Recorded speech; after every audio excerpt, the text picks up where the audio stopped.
Assalamualaikum warahmatullahi wabarakatuh. Selamat pagi anak-anak. Hari ini kita bertemu di pertemuan pertama di Pendidikan Agama Islam SD Islam Al-Ghafar. Hari ini materinya adalah tentang kisah Nabi Muhammad SAW.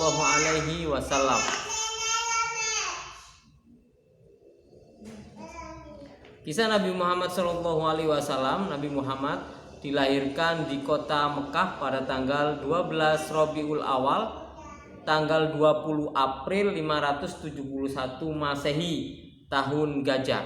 Ayahnya bernama Abdullah, ibunya bernama Aminah. Beliau dilahirkan di rumah kakeknya. Pada waktu itu, pada tahun kelahiran Nabi Muhammad, ada beberapa peristiwa yang sangat penting. Yang pertama adalah penyerangan oleh Raja Abraha terhadap kota Mekah yang melibatkan beberapa pasukan-pasukan gajah. Maka dari itu, di tahun lahirnya Nabi Muhammad itu dinamakan dengan tahun gajah. Nah, kisah pada masa kecil Rasulullah, yang pertama ketika baru lahir, Nabi disusui oleh ibunya Siti Aminah dan dilanjutkan oleh Suwaibah al-Aslamiyah, lalu dilanjutkan dengan Halimatus Sa'diyah. Jadi ketika disusui oleh Halimatus Sa'diyah itu memang di daerahnya Halimatus Sa'diyah itu dikenal dengan pedesaan yang sangat sejuk, ya, sangat sejuk. Jadi bahasa Arabnya memakai bahasa Arab yang bagus.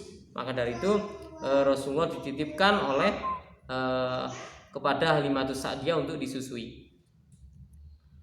Yang selanjutnya adalah ketika kecil Nabi Muhammad sudah menunjukkan tanda-tanda kenabiannya, ya. Jadi di usia 5 bulan Nabi Muhammad sudah bisa berjalan.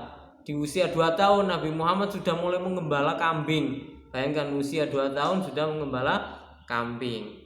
Di usia 12 tahun Nabi Muhammad diajak oleh pamannya untuk berdagang ke negeri Syam, atau kalau sekarang dinamakan Syria, ya.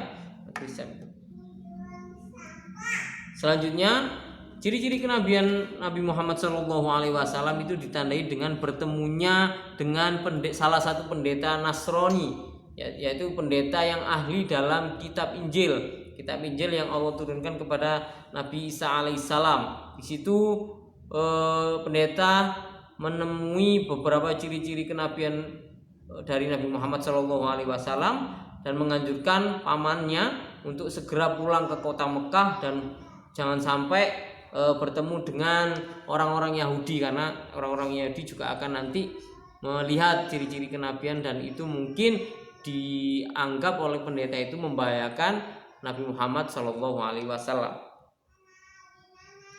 Dan pada usia 40 tahun Nabi diangkat menjadi Rasul setelah Nabi beruzlah di Gua Hiro. Wahyu pertamanya surat Al-Alaq 1-5. Itulah anak-anak kisah dari Nabi Muhammad secara singkat, secara padat Pak Us terangkan hari ini. Anak-anak nanti tinggal mereview, membaca lagi tentang kisah-kisah Nabi Muhammad. Boleh di Google, boleh di buku LKS atau di sumber-sumber yang lain. Terima kasih. Assalamualaikum warahmatullahi wabarakatuh.